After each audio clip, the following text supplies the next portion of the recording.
Hey, Miles, 3 70-yard runs this year. There's a lot of running backs, a lot of great running backs have never had one. Gale Sayers, there's 13 Hall of Famers that never had one in their career. Obviously, a lot goes into those plays, speed, obviously, but what else for Miles kind of gets him able to hit those real big home runs, and how much of a threat is he with those?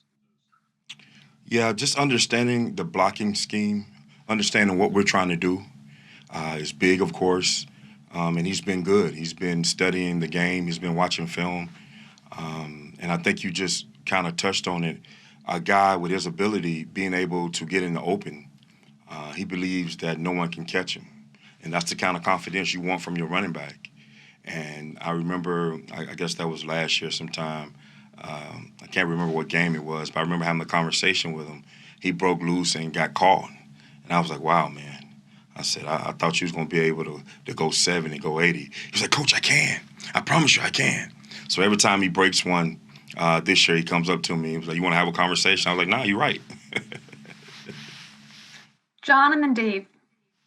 Hey, Deuce. Last time we talked to you about Miles, you mentioned need to tighten up his hands. I think in as a receiver in the passing game, he kind of admitted that earlier this week as well. How do you think he's been progressing as the season is worn on?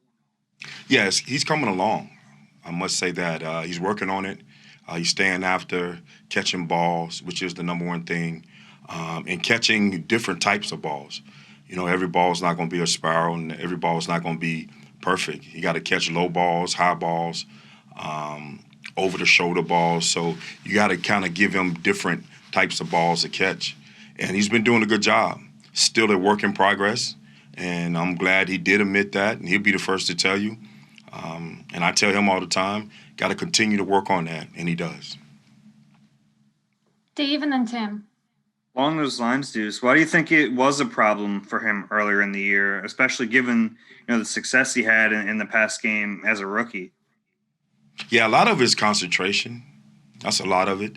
And we talked about focus and finish. That's one of the biggest things in our room, about focusing and finishing. And sometimes when you go back and watch film, Miles and other running backs, other players, they like to run or turn their head before they secure the catch. So that's one of the things that he was doing also. You got to make sure that you secure the catch, put it away, and then get upfield. So been harping on that. Tim and then Mike. Hey, Deuce, you've been working side by side with Doug for a long time now. I'm just curious, how do you view him? How do his assistants view him? As a head coach, what stands out about him? Awesome head coach, man.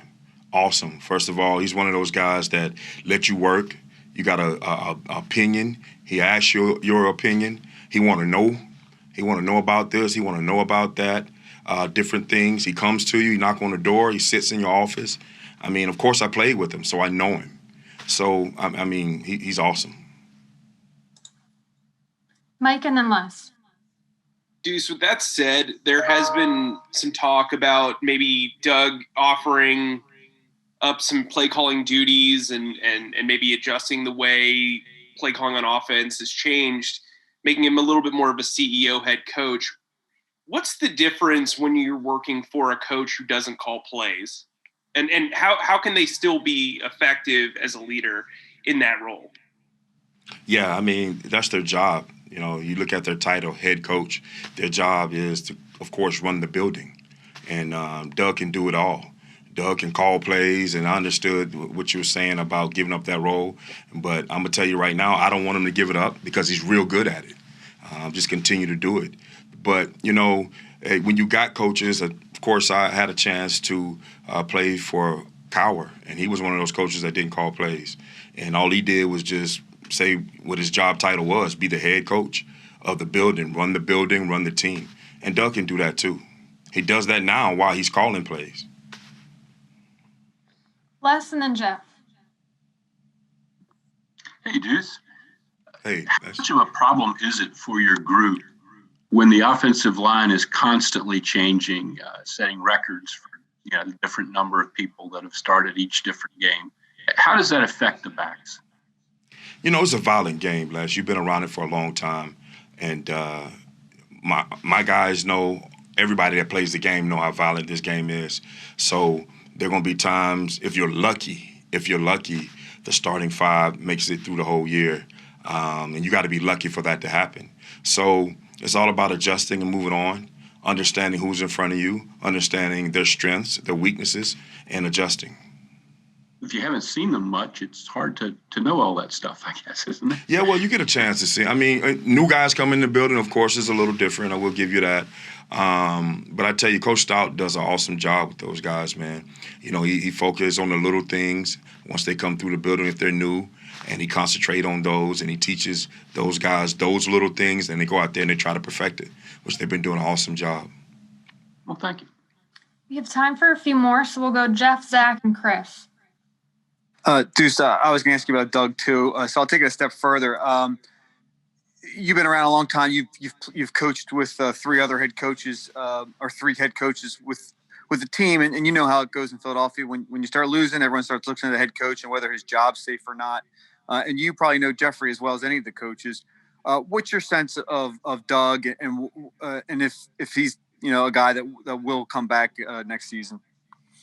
I mean, I can't speak for anybody. All I know is Doug is a hell of a coach, man. And he's been a hell of a coach for this organization. Bringing a Super Bowl, of course. I don't want him to leave. I don't want him to go anywhere.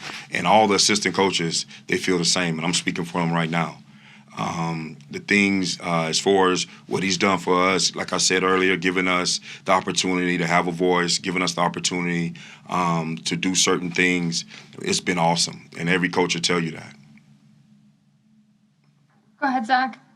Hey, Deuce, back in the summer when you were talking about Miles being a three-down back, I interpreted that at least to mean more of a high-volume back. And I know you didn't say that, but the volume hasn't been as high as I thought, as many thought. He's at 13 carries a game.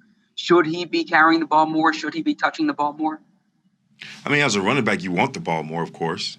But you got to do what's best for the team.